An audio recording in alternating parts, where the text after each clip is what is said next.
Во контекст на најновите домашни и надворешно политички случувања, разговараме со претседателката на ЛДП Моника Зајкова. Ви благодарам за можноста. Да почнеме со најактуелното од овие денови, значи како ги коментирате внатепартиските состојби со кои се бара во одреден конгрес и смена на раководството на ЛДП? Се вели дека се пазарите со власта. Зашто всушност се работи? Ставот на Централниот одбор на Либерално-демократската партија беше јасно искажан на 31 мај, со кој што едногласно се донесе, односно со еден глас воздржан, ајде да кажам, се донесе одлука со која што партијата се одлучува партијата да настапува независно во парламентот. Тоа независно значи дека треба да ги кажува јасно своите ставови по однос на сите законски решенија и дека ќе поддржи се она што сметаме дека е добро за граѓаните, добро за државата, но и кое што идеолошки програмски соодветствува со либералната демократија. Ова не е некоја новина, бидејќи и додека ЛДП беше во владина коалиција, може да се забележи по гласањата во парламентот дека настапуваше согласно своите вредносни принципи и своите програмски определби. За кои лица всушност се работи?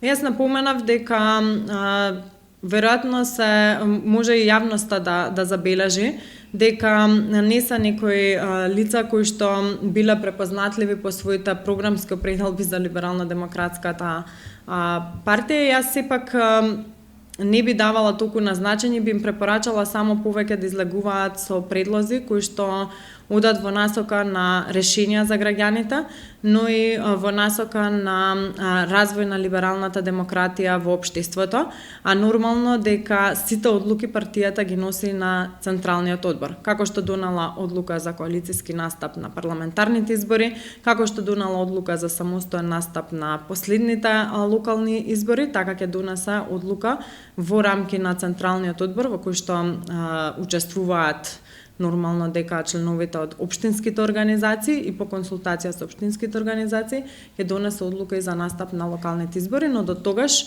треба да понудиме концепт, решенија и програма на граѓаните. Можеме да заклучиме дека се работи за лукративни цели кај овие лица за оваа иницијатива. Мнозинството се луѓе кои што ги губат државните привилегии и функции. Така, благодарам на говорот. Да се навратиме на економската состојба во земјава. Светската банка недавно процени дека ќе завршиме оваа година со раст од 1,8%, што е драстично помало од предвидувањата, а идната година растот ќе биде 2,5%. Владата на премиерот Мицкоски проценува раст од 3,8%. Која е проценката на ЛДП и може во контекст на ова прашање и следното, ваш коментар за историскиот највисокиот буџет на државата што го проектираше владата, 6,5 милиарди евра. Така, можам да кажам дека не сум многу воодушевена од буџетот и дека жално што секогаш проектираме буџети кои што сепак имаме централизирана фискална политика, а ЛДП е партија која што се бори за децентрализација. Меѓутоа, ова е прв буџет на владата и треба да видиме што тие планираат и врз основа на што ги темелат препозитивните фискални проекции, бидејќи треба да имаме во предвид дека доколку тие фискални проекции не се остварат, може да дојдат до дополнително влошување на тие параметри. Може би позитивно ќе влијае исходот со инфраструктурните проекти на коридорот 8 и 10. Меѓутоа, треба да се зема во предвид дека веројатно растот на БДП е проектиран без да се имаат во предвид случувањата, односно намалените економски случувања во еврозоната и посебно во Германија, која што директно влијае на македонската економија заради извозот. И веројатно од овие причини и Народната банка и Светска банка направија пониски проекции од она што го проектира Министерството. Јас се надевам дека ќе биде добро за државата и дека овие проекции ќе се исполнат кои што ги дава Министерството за финансии, бидејќи знаете како клучните фискални параметри како дефицит, јавен долг се искажуваат како процент на бруто домашниот производ и секој помало остварување на бруто домашниот производ во однос на она што е проектирано од страна на Министерството ќе значи поголем дефицит и долг. Јас искрено се надам дека нема да влеземе во таква состојба и дека владата одговорно знае што прави со оваквите проекции. Може би проценките ги темелат на најавените на кредитите и најавените. Па ќе покаже времето, кажав, овој ми е прв буџет, ќе видиме врзосно на што се темеле. Добро е за граѓаните да бидат остварливи тие проценки, лошо ќе бидат доколку се оди под тие проценки. Која е евроатлантската иднина на земја според нас со најновите со тековните случувања на евроинтеграционен процес? И дали во ЛДП се прават безбедности проценки за земјата и регионот? ЛДП не е безбедносна служба за да прави безбедносни проценки, меѓутоа будно ја следиме глобалната и геополитиката, која што е многу важна. Македонија е земја членка на НАТО и од тука мора да ги прати оние глобални политики и трендови кои што се случуваат. ЛДП е партија која што никогаш не отстапила од својата европска политика. Од тука сметам дека излеговме со решение, односно со предлог за излез од евроинтегративниот ќорсокак, давајќи пракса за она што се случува во земјите. Ние го насочивме како пример протоколот од Виндзор, кој што е широко толкување на договорот од Брекзит и сметаме дека не постои пречка Македонија да ги спроведе уставните измени и согласно широко толкување на заклучоците на Советот за проширување во точката 4, во декисот точка 4.6 да во уставниот закон предвиди приодна одредба за одложено дејство. Сметам дека само на таков начин може да се придвижиме побрзо и да го фатиме истиот воз заедно со Албанија, бидејќи државата не треба повеќе да чека. Јас сум родена во 91-та година и од кога имам сознание за себе, слушаме за времето кое што ќе надоведе до европското семејство. Сега се и геополитичките случувања во позитивна насока насочени кон проширувањето. Комисијата остана како еден од приоритетите, го остави процесот на проширување и ние треба да искористиме таа шанса да не дозволиме да не сгази времето, бидејќи оставајќи на него дојдовме и до гледаме дека не дојдовме до никакви поволни решенија. Членка сме на НАТО, припаѓаме на европскиот континент, треба да бидеме полноправна членка на Европската унија за нормално да се го реформираме од темел општеството, бидејќи самото членство повеќе треба да збориме кои се бенефитите кои што ги носи, отколку да тапкаме во место со одредени прашања. Имаше некои, да кажем, надавања со временската рамка кога би можело да се отвори уставот. Имаше до Нова година, па потоа председател на собрание изјави може да биде, но нема да биде. Имате ли вие некој што го доњава од, да кажам, од внатре од парламентот нешто дека се случува во однос на временската рамка или тоа е така стихино па? Јас не би шпекулирала со временската рамка. Треба да ги нудиме решенијата кои што треба час поскоро да не однесат до отварање на преговорите по поглавја. Да, како што кажа за гаранции, понатаму за гаранциите битно е да влезете внатре, потоа е се полесно.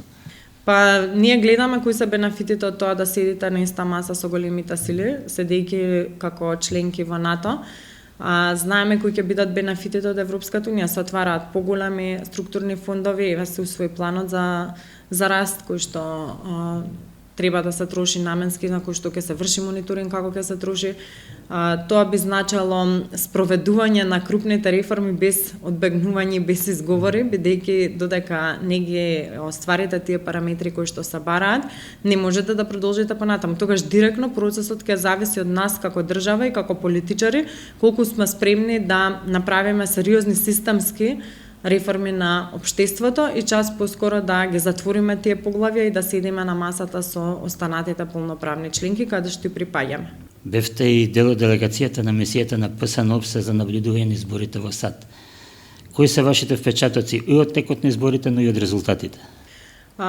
Можам да кажам дека сериозно таму е развиена демократијата и е премногу висок степен и јас би била среќна кога сите држави би имале толку висок степен на демократичност при спроведувањето на така и во спроведувањето на изборите.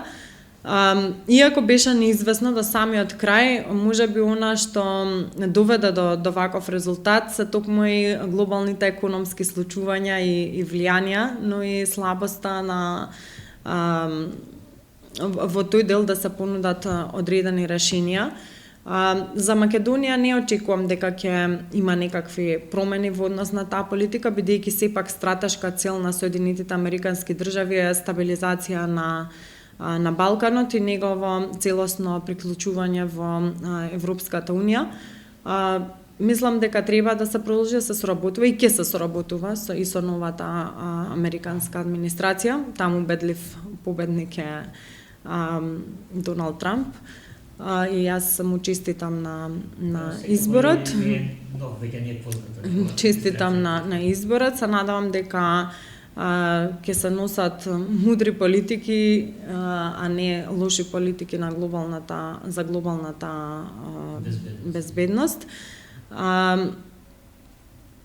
По однос да се навратам по однос на Македонија, бидејќи владата има одредени, како што кажува, блиски односи со таа администрација, се надевам дека ќе ги искористи мудро и рационално за час поскоро да го придвижи евроинтегративниот процес и да обезбеди подобри позиции на Македонија. И последното прашање за крај, во контекст и на претходново, често пати ве гледаме на собирите за поддршка на Украина во Скопје. И се кој е вашето мислење за потамошниот нек на настани за војната во Украина со оглед на победата на Трамп и неговите контрадикторни ставови околу војната во Украина и само уште да го довршам. И во контекст на тоа имаме и засилена реторика на поддршка од Европската унија и како на сето тоа ќе додадем и поддршката на Северна Македонија што ја пружа на Украина до сега и од сега понатаму. Знаете како се покажа дека не секогаш тоа што се збори во предизборна кампања понатаму се остварува во текот на едно владење. Ќе оставиме да видиме како ќе се движат работите. Украина не треба во никој случај да биде оставена сама, бидејќи никој нема право да го нарушува територијалниот интегритет на друга земја заради одредени своји лични хирови или замисли. По однос на поддршката од нашата држава кон Украина, се гледа дека таа поддршка продолжува, а јас како пратеник неуморно ќе се борам и во парламентот тоа да остане така.